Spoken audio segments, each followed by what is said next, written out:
پاش زیاتر لە مانگێک لە گیرخواردنیان لە ئەشکەوتەکانی باکووری تایلەند سەرنجام تەواوی ئەندامانی گروپێکی تۆپی پێی تایلەند کە ژمارەیان 12 منداڵ بوو لەلایەن تیمەکانی فریاکەوتنەوە ڕزگار کران. پاش ئەوەی لە 23 حوزەیرانی ئەمساڵ گروپێکی تۆپی پێی منداڵانە لە تایلەند بۆ گەشت و کات بەسەربردن لەگەڵ ڕاهێنەرەکان ڕوویان لە ئەشکەوتەکانی باکووری وڵاتەکەیان کردبوو بەهۆی بارانی زۆر و داتەپینەوە ئەشکەوتەکە پڕ دەبێت لە ئاو و ماوەی 10 ڕۆژ تیمەکە بێسەروشێن بوون.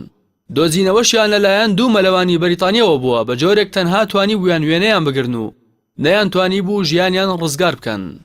ڕووداوەکە لەلایەن میدیا جیهانیەکانەوە بە وردی چاودێری دەکرا.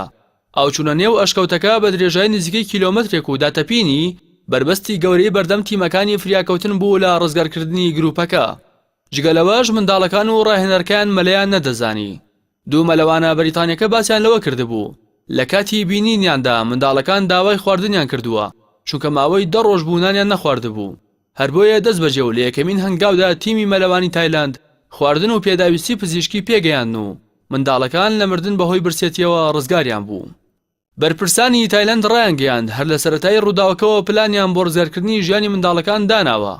سەرنجام ڕۆژی سێشەمە سەرکەوتنی پلانەکەیان ڕاگەیاند و سەرجەم ئەندامانی تیمەکە و ڕاهێنەرەکەشیان ڕزگار کران. لە پرۆسەی ڕزگارکردنی ئەو منداڵانە 1000 کەس بەشداری لەو هەڵمەتەدا کردبوو کە تیمێکی هاوبەشی ئەمریکی و چینی و میانمار بەشدار بوون. هاوکات لە ماوەی مانەوەیان لەناو ئەشکەوتەکەدا تەندروستی سەرجەم منداڵەکان باش بووە و ڕوبەڕووی هیچ زیانێک نەبوونەتەوە. بەڵام یەکێک لە کارمەندانی تیمی فریاگوزاری لە ئۆپەراسیۆنی ڕزگارکردنیاندا گیانی لەدەستدا. ژمارەیەک ئەمبوڵانس لە نزیک ئەشکەوتەکە جێگیر کرابوون بۆ ئەوەی لە کاتی دەرهێنانی منداڵەکان بۆ بنکەی تەندروستی و پشکنینی پزیشکی بگوازرێنەوە. بە هیچ شێوەیەکیش ڕێگە نەدرا میدیاکان ساتەوەختی دەرهێنانی منداڵەکان ڕووماڵ بکەن. ڕاهێنەرە تەمان 25 ساڵەکەش لە نامەیەکدا داوای لێبوردنی لە دایک و باوکی منداڵەکان کردبوو دڵنیایی ئەوەی دابوو کە منداڵەکان سەلامەتن و بەباشی ئاگای لێیانە. میدیا ناوخۆیەکانی تایلەند باسییان لەوە کردووە کە تا ئێستا ڕێگە بە هیچ کەسێک نەدراوە ئەو منداڵانە ببینێت بە کەسوکاریشیانەوە و سەرجەمیان لەژێر پشکنینێکی وردی پزیشکیدان. با بڕوای شارەزایانی دەرونی ئەم ڕووداوە کاریگەری دەرونی دەبێت لەسەر ئەو منداڵانە و هەمیشە لە یادیان دەمێنێتەوە.